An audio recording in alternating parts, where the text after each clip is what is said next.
Cancer দেখে যদি এই দোয়াটা আপনি বিশ্বাসের সাথে পড়েন, জীবনে কোনোদিন ক্যান্সার রোগে আক্রান্ত হবেন না। দুর্ঘটনা দেখে যদি পড়েন, ওই দুর্ঘটনা আপনাকে স্পর্শ করবে না। যে কোনো কারো বিপদ দেখে যদি কোনো বিশ্বাসী বান্দা এই দোয়া পড়ে, বিশ্বনবী বলেন লাম ইউসিবহু যালিকাল বালা, ওই বিপদ তাকে আর ধরবে না।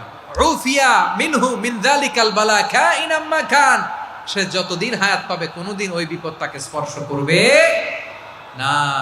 অনেক সময় আমরা দেখি হাসপাতালে ক্যান্সারের থার্ড স্টেজে চলে গেছে, লোকটা হ্যাংলা হয়ে চিকন হয়ে হায়রে কি কষ্ট পায় দেখি না। বিষ্ণু বলে একটা দোয়া যদি কেউ অন্যের কোনো বিপদ দেখে পড়ে, ওই বিপদ তার জীবনে কখনো আসবে না।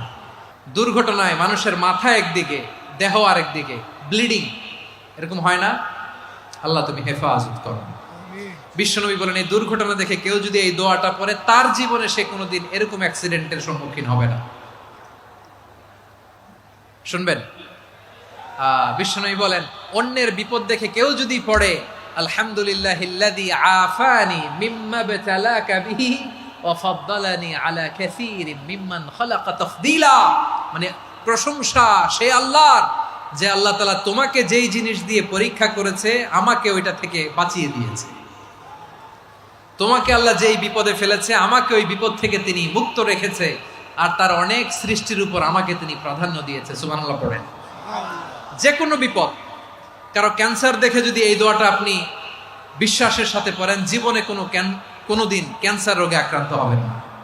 দুর্ঘটনা দেখে যদি পড়েন, ওই দুর্ঘটনা আপনাকে স্পর্শ করবে না। যে কোনো কারো বিপদ দেখে যদি কোনো বিশ্বাসী বান্দা এই দোয়া পড়ে, বিশ্বনবী বলেন লাম ইউসিবহু যালিকাল বালা, ওই বিপদ তাকে আর ধরবে না। উফিয়া মিনহু মিন যালিকাল বালা কাইনাম মা কান, সে যতদিন হায়াত পাবে কোনোদিন ওই বিপদ তাকে স্পর্শ করবে না। এই দোয়াটা পড়তে রাজি আছেন? বিপদে পড়লেই প্রথমে কি পড়বেন? পটুয়াখালী ভুইলা গেছে। বিপদে পড়লেই প্রথমে ইন্না লিল্লাহ কি বলে নিজেকে আল্লাহর কাছে সঁপে দিতে হয়? হাসবুনাল্লাহ। চরম বিপদে দেয়ালে পিঠ থেকে গেছে, তখন লা ইলাহা ইল্লা আনতা সুবহানাকা ইন্নী কুনতু মিনাজ জালিমিন। এরপরে লা ইলাহা ইল্লাল্লাহুল আযীমুল হালিম, এই দোয়া।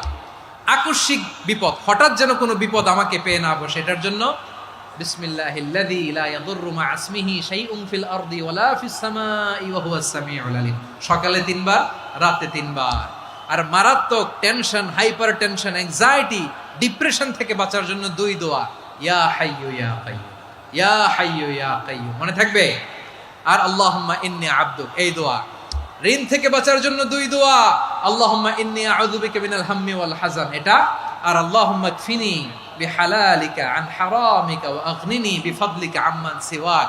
আর সব সময় পড়ার জন্য একটা আমল দিয়ে যাই, উঠতে বসতে, অফিসে যাচ্ছেন, অফিস থেকে ফিরতেছেন, বসে আছেন, শুয়ে আছেন, ছোট্ট এক শব্দে আমরা যেন বেশি বেশি পড়ি আস্তাগফিরুল্লাহ। আওয়াজ করে আমার সাথে পড়ুন আস্তাগফিরুল্লাহ। আবার পড়ুন আস্তাগফিরুল্লাহ। আল্লাহ রাসূল সাল্লাল্লাহু আলাইহি ওয়াসাল্লাম বলেন মান লাজিমাল ইস্তিগফার, যে সব সময় এরকম ইস্তিগফারের সাথে লেগে থাকে, জাআলাল্লাহু লাহু মিন কুল্লি যিকিন মাখরাজা, আল্লাহ তাআলা তাকে কোনো বিপদে আটকান না, সে জীবনে আটকাবে না। যে কোনো বিপদে আল্লাহ তার রাস্তা বের করে দিবে, way out, you will get a way out and solution. সুবহানাল্লাহ। ওয়া মিন কুল্লি হাম্মিন ফারাজা, দুশ্চিন্তা মুক্ত হবে। ওয়ায়ারযুকহু মিন হাইসু লা ইয়াহতাসিব, এমন জায়গা থেকে আল্লাহ রিজিকের বন্দোবস্ত করবে যেটা সে কল্পনাও করে নাই। আওয়াজ করে পড়েন সুবহানাল্লাহ। তাহলে মনে থাকবে